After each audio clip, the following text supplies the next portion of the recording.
Helene Olin and Harold Pollack. The Index Card: Why Personal Finance Doesn't Have to Be Complicated. In 2013, a University of Chicago professor named Harold Pollack interviewed the financial journalist Helene Olin. Somewhere along the conversation, he told her that personal finance was so simple that everything you needed to know about it could be written on an index card.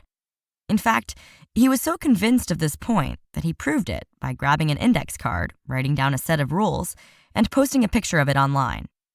It wasn't long before the picture went viral, and the pair understood there was a book behind this idea. In the fleshed-out version of this viral financial advice card, the authors explain in precise detail how you can gain control over your finances, and why you should. The good news is that it really is simple. By adopting a few straightforward tips, you can begin saving for the future today. The trick is to make smart financial decisions, seek advice from the right people, and start immediately. 1. Saving money today is hard, but a few tips can help.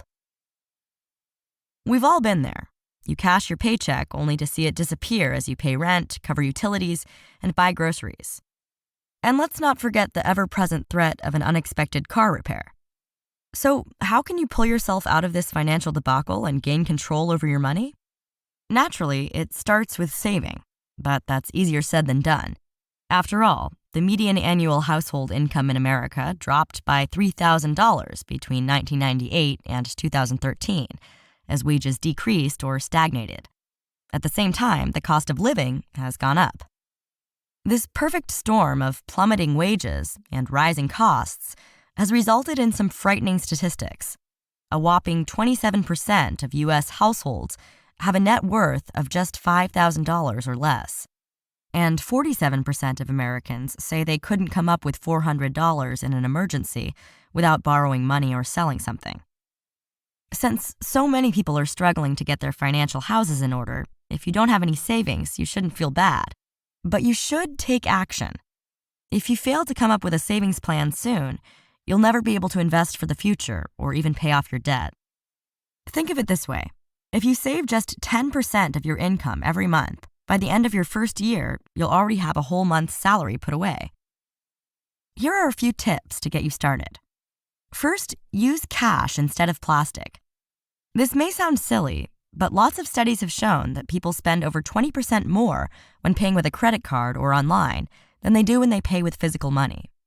Spending bills and coins is less abstract, so it's harder for people to part with them. You can also set up an automatic savings account. These automatically deduct and save a portion of your paycheck every month, which means you don't have to endure the temptation of spending it. Lots of your employers can even reroute some of your salary toward a savings account for you. 2.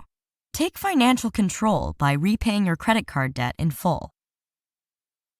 When your grandparents stumbled upon a must-have purchase that they didn't have the cash to cover, they paid for it in weekly installments, eventually paying off the item in full. But today, no such delayed gratification is necessary.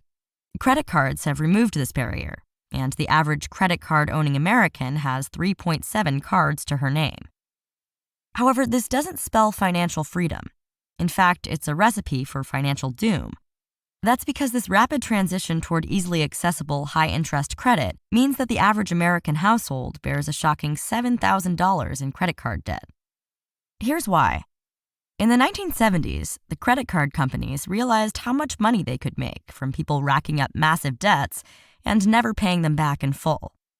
The profits these companies now reap are a result of massive interest rates that are paid monthly by consumers who never manage to pay off the principal on their debts.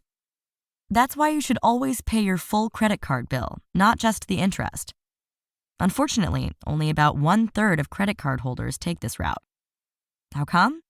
Well, psychologists think it's because of a concept known as anchoring.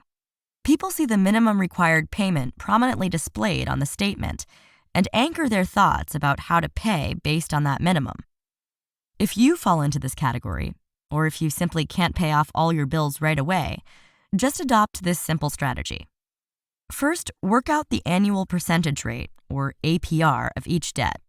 This number refers to the interest that's charged on a debt over the course of a year. It's important because the fastest way to get out of debt is to pay off the debts with the highest interest rates first. So make a list ranking all your debts by APR, highest to lowest. From there, prioritize those with the highest interest while making minimum payments on the others. Once you pay off your first debt, just move down the list until they're all gone. 3. Shop around for your mortgage to save thousands. The budget people set when shopping for a house is generally based on the amount they can borrow. But invariably, people fall in love with a dream home. Before long, they begin to wonder if they can stretch their mortgage just a little bit. Unfortunately, this is a huge mistake. Rather than reaching past your price bracket, you should assess what you can afford. To do so, there's a simple rule of thumb. Only buy a house if you can put down 20% of the purchase price. In other words, if you have $20,000 for deposit, you can afford a $100,000 house. This is important because the bigger your initial deposit, the lower your monthly mortgage payments will be. You'll have borrowed less money and therefore have less to pay off. In this way, a higher deposit can save you thousands of dollars over the lifetime of your loan. It may even result in a lower interest rate as well. That's because smaller loans are less risky for lenders and they aren't compelled to charge as much interest. Beyond that, the bigger your deposit gets, the less likely your house's market value is to drop below what you owe on your mortgage. This is a real threat if the housing market crashes and you need to sell your property urgently. After all, in such a case, you likely wouldn't have time for the housing market to recuperate. So, a 20% deposit is key. Once you've got one, you're ready to start shopping for your mortgage. That being said, research has found that just about 50% of people do shop around for a home loan. Why should you? Well, consider the difference between settling for a $200,000 loan at 4.5% compared to shopping around for one at 4%. The first loan will run you an additional $700 a year. Over a 30-year period, that's an extra $21,000 just because you didn't take the time to look at your options. 4. Start saving for retirement today and make the most of all your options. Imagine you've just started a new job and are signing your contract and other forms. You come across one that asks what percentage of your salary you'd like to contribute toward your retirement plan. You're young and healthy, so you toss it in the trash. Just like that, you may have thrown away your future. This mistake can easily be avoided. That's because the common failure to save for retirement often stems from faulty logic. People tend to think that they'll never retire, while the majority of retirees report being forced to stop working sooner than they had planned. In fact, just 20% of people work past age 65. You never know when health difficulties, age discrimination, or a crisis in the family might take matters out of your control. Another common belief is that people have decades to save for retirement, and there's no rush. But compound interest complicates this assessment. For instance, if you save just $104 a month starting at age 25 and put in a pension fund that yields a 6% annual return, by 65 you'll have saved $200,000. However, if you wait until age 45 to start investing in the same fund, you'll need to deposit $430 a month to save the same amount by retirement age. So how much do you really need to save? Experts estimate that you should put away 15% of your monthly gross pay to ensure a comfortable retirement.